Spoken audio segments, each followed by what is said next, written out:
আজকে যে বিষয়টা তোমাদের সাথে শেয়ার করতে যাচ্ছি সেটা হচ্ছে subject plus was were plus able to plus V1। So বন্ধুরা আজকে আমরা এই যে be verb plus able to এর ব্যবহার করতে যাচ্ছি।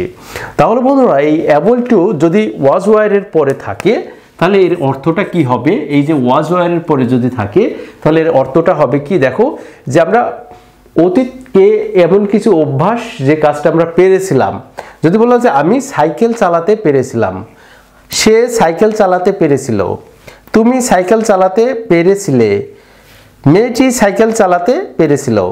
তার মানে কি এইগুলো আমরা কিভাবে করব? এইগুলো করার জন্য আমাদের অবশ্যই কি জানা লাগবে? এইগুলো জানার জন্য আমাদের অবশ্যই এই স্ট্রাকচারটা ফলো করতে হবে। তাহলে বন্ধুরা আমরা প্রথমে কি বসাইছি, প্রথমে সাবজেক্ট হবে, তারপরে ওয়াজ অথবা ওয়্যার হবে, তারপরে এবল টু প্লাস V1 হবে। এখন আসি আমরা এই সেন্টেন্সগুলো যদি আমরা করতে হয় তাহলে এই স্ট্রাকচারটা ফলো করে আমাদের এগুলো করতে হবে। যাক বন্ধুরা আমরা এখন প্রথমে আমরা সাবজেক্ট বসাবো, সাবজেক্ট হচ্ছে আই। তারপরে আমরা সাবজেক্টের পরে বলছিলাম ওয়াজ অথবা ওয়্যার বসাবো, যেহেতু সাবজেক্ট আয়ের সাথে সবসময় ওয়াজই হয় তাহলে আমরা এখানে একটা ওয়াজ বসাই দিলাম। তারপরে আমরা এবল টু বসাবো, এবল টু। এরপরে আমরা বসাবো কি, যে V1 এর ভিতরে V1টাকে, V1 হচ্ছে চালানো, তাহলে রাইড মানে চালানো। আর কি চালানোর কথা বলছে? Cycle, ride a cycle.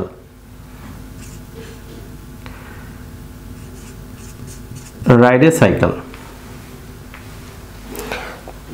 তাহলে আমরা নেক্সট যেটা আছে সেটা আমরা করতে পারি যে সে সাইকেল চালাতে পেরেছিল। তাহলে সে সাইকেল চালাতে পেরেছিল, সেই ক্ষেত্রে আমরা হি অথবা শি দিতে পারি। এখানে আমরা হি অথবা শি দিতে পারি। এরপরে আমরা একটা ওয়াজ দিব, তারপরে হচ্ছে এবল টু দিব, এবল টু রাইড, তারপরে আমরা এ সাইকেল।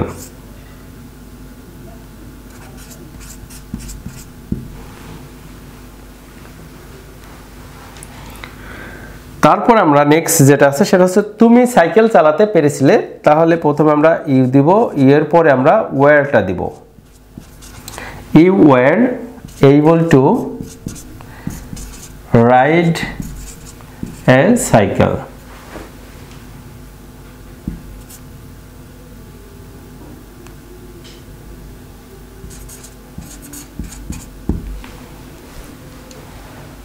তারপরে মেয়েটি সাইকেল চালাতে পেরেছিল, সেই ক্ষেত্রে আমরা কি দিতে পারি? The girl, the girl was able to